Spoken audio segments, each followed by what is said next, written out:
عورتوں کے نصیب کھولنے اور شادی کے لیے مجرب وظیفہ اور عمل۔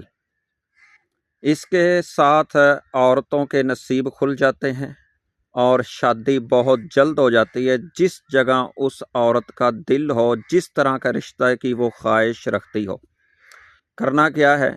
بعد نماز عشاء نماز ادا کر کے وہیں پر بیٹھ کر کے اول آخر 11 مرتبہ درود ابراہیم پڑھنا ہے، اور 1100 بار 11 تسبیحیں 1100 بار اللہ کا نام پڑھنا ہے، یا لطیف یا لطیف 1100 مرتبہ پڑھیں۔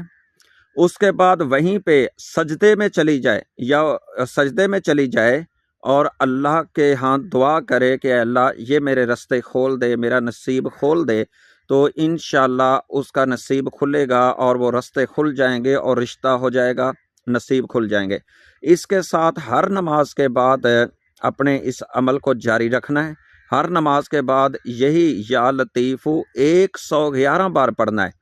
عشاء کی نماز کے بعد 1100 بار، ہر نماز کے بعد 111 بار یہ پڑھنا ہے، اور اول آخر درود ابراہیم 11 بار عشاء کے بعد پڑھنا ہے، اور ہر نماز کے بعد بھی اول آخر درود ابراہیم پڑھنا ہے۔ شادی بھی ہوگی اور نصیب بھی کھل جائیں گے۔ بہت مجرب یہ عورتوں کے لیے وظیفہ اور عمل ہے، اور یہ ایک تحفہ ہے۔